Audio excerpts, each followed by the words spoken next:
며느리가 시어머니 칠순 무시하고 친정 칠순에만 몰디브 간 후 벌어진 일. 여러분, 칠순 생일날 가족들에게 무시당한다면 어떤 기분일까요? 오늘의 주인공 한정옥 할머니는 평생 가족을 위해 살아왔지만 70번째 생일을 앞두고 며느리에게서 충격적인 말을 듣게 됩니다. 하지만 할머니의 반격은 아무도 예상하지 못했죠.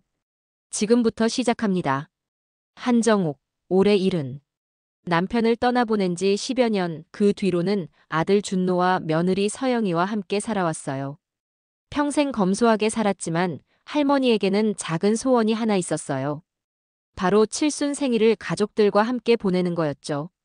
가을이 깊어가던 어느 날 저녁 할머니는 용기를 내어 말을 꺼냈어요. 다음 주간에 칠순인데 우리끼리라도 소박하게 해볼까?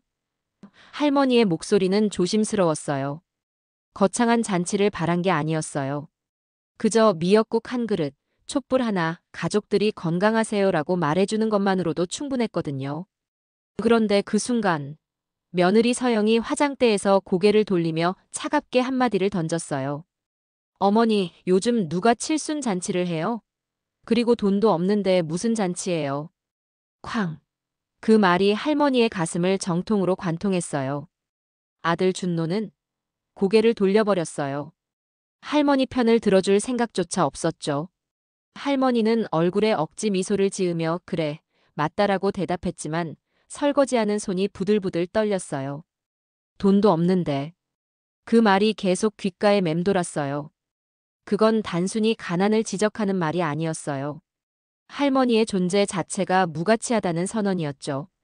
며칠이 지나고 할머니는 이상한 일들을 목격하기 시작했어요. 현관에 매일같이 쌓이는 택배 박스들, 명품 쇼핑백들, 반짝이는 포장지들. 택배 기사님도 여기 진짜 자주 오시네요 라고 웃으며 말할 정도였죠.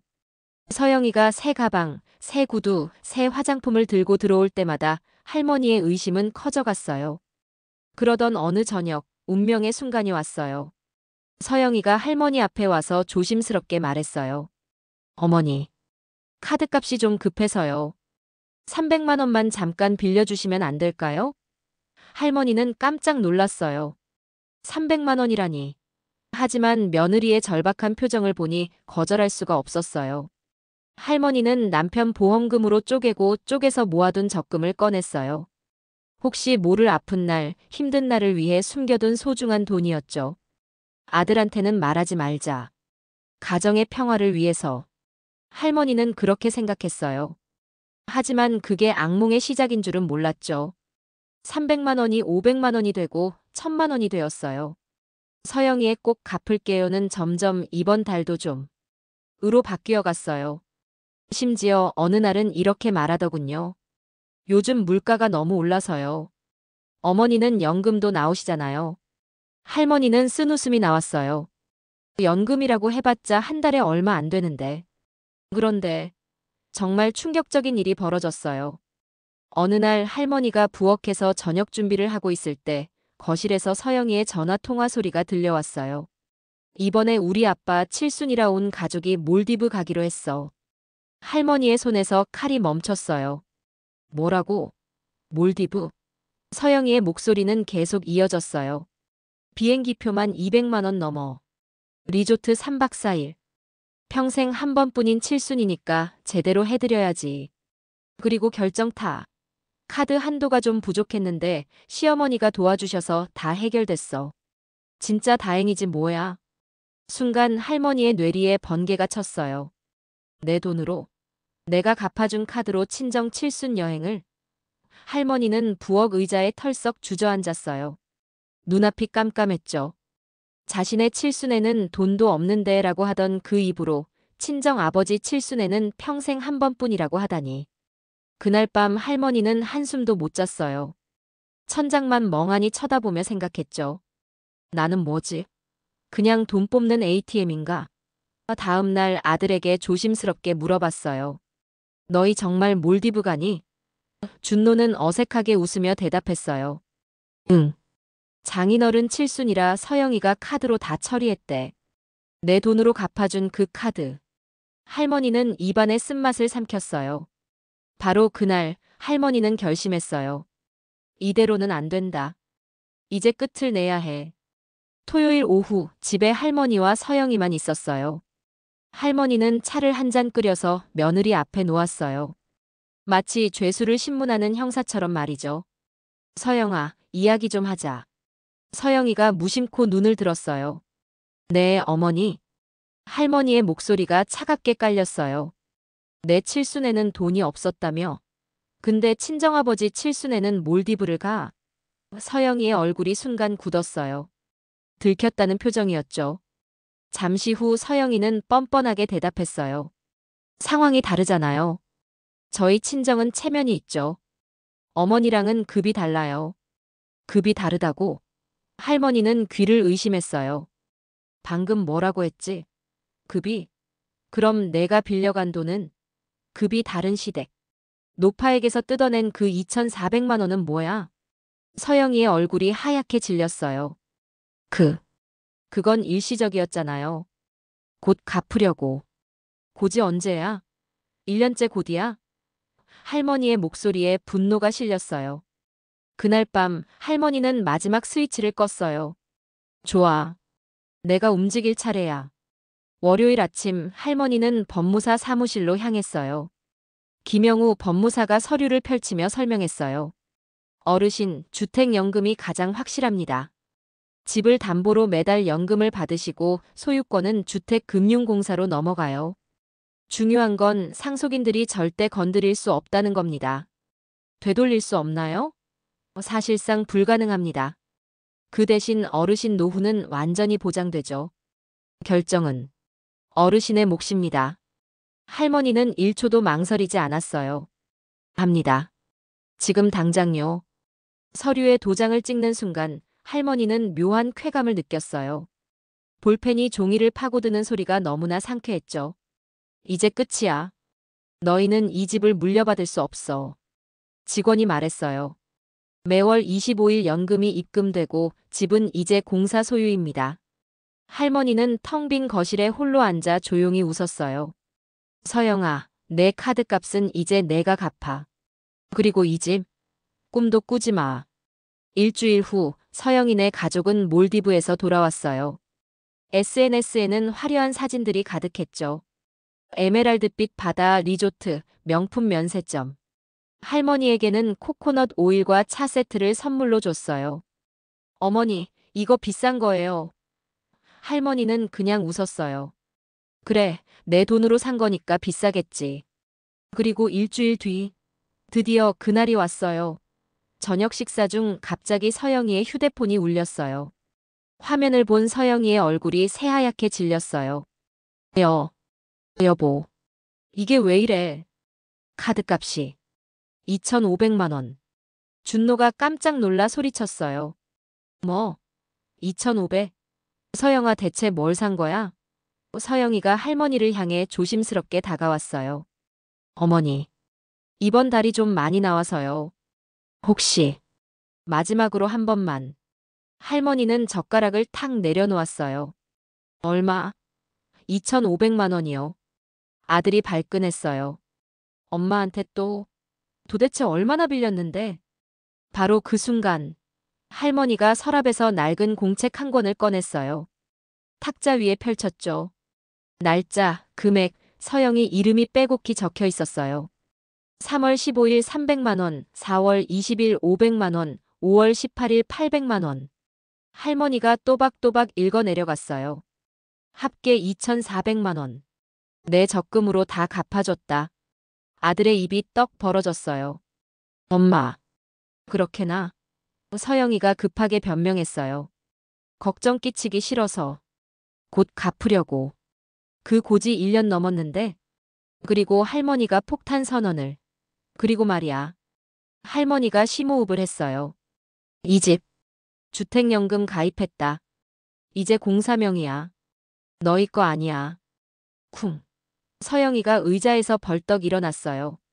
어머니, 그럼 우린 어디서 살아요? 할머니가 차갑게 대답했어요. 성인이잖니? 각자 사는 세상이라고 내가 그랬잖아. 급이 다르다고도 했고. 서영이의 눈에 눈물이 주르륵. 잘못했어요. 제가 정말 미쳤었어요. 한 번만. 늦었어. 오늘부터 짐 싸. 내 노후는 내가 지킨다. 할머니의 목소리는 단호했어요. 흔들림이 전혀 없었죠. 그날 밤 집안은 난리가 났어요. 서영이는 바닥에 무릎 꿇고 울부짖었고 준노는 벽을 치며 한숨만 쉬었어요. 하지만 할머니는 단 1mm도 흔들리지 않았어요. 여기서 물러서면 다시 똑같아져. 안 돼. 이번만큼은 꺾이지 않는다.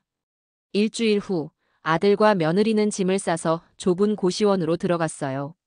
서영이의 신용점수는 최하위. 전세대출? 꿈도 못 꾸죠. 더 충격적인 건 친정에서 일어났어요. 서영이가 도움을 청하러 갔지만 친정 부모는 문을 쾅 닫아버렸대요. 몰디브까지 데려가 놨더니 시댁에서 쫓겨났다고. 체면이 말이 아니야. 당분간 연락하지 마. 서영이는 눈이 퉁퉁 부어서 돌아왔어요. 엄마, 아빠가 연락하지 말래요.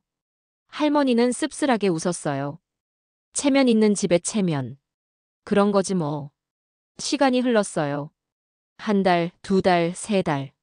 할머니 통장에는 매달 25일 정확하게 연금이 찍혔어요.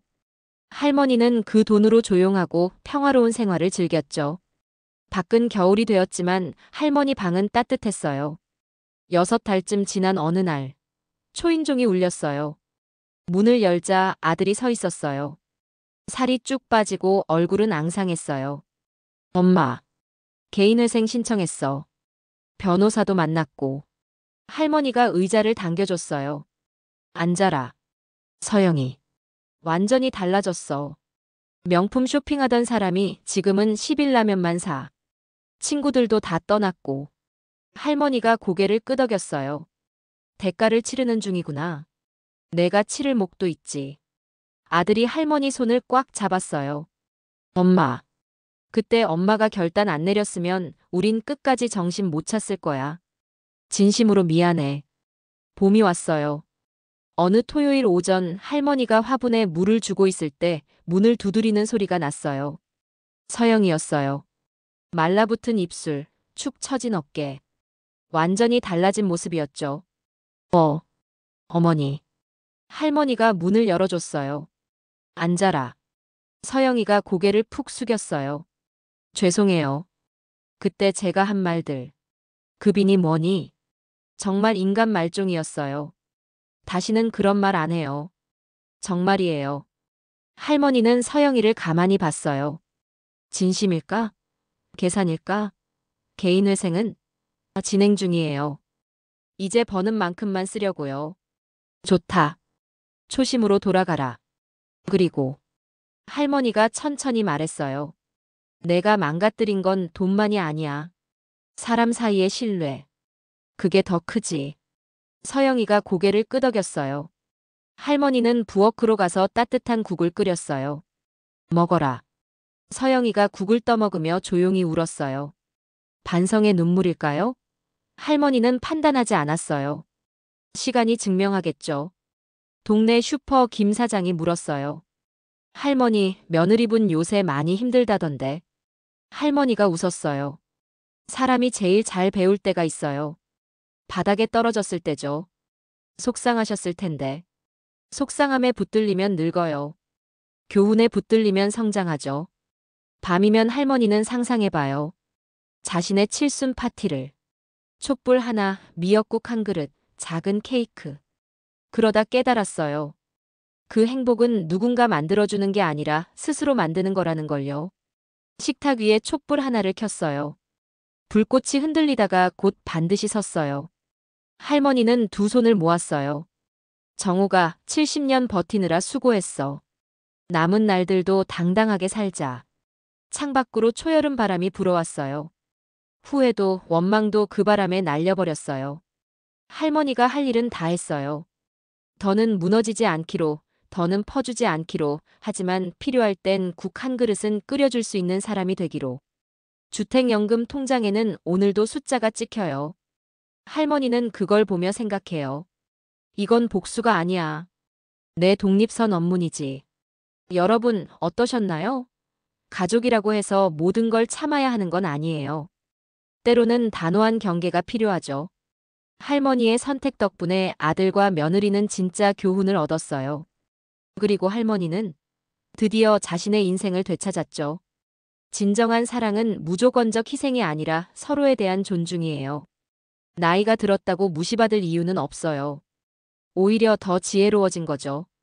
할머니의 용기가 모든 걸 바꿨어요. 이 이야기가 도움되셨다면 좋아요와 구독 부탁드려요.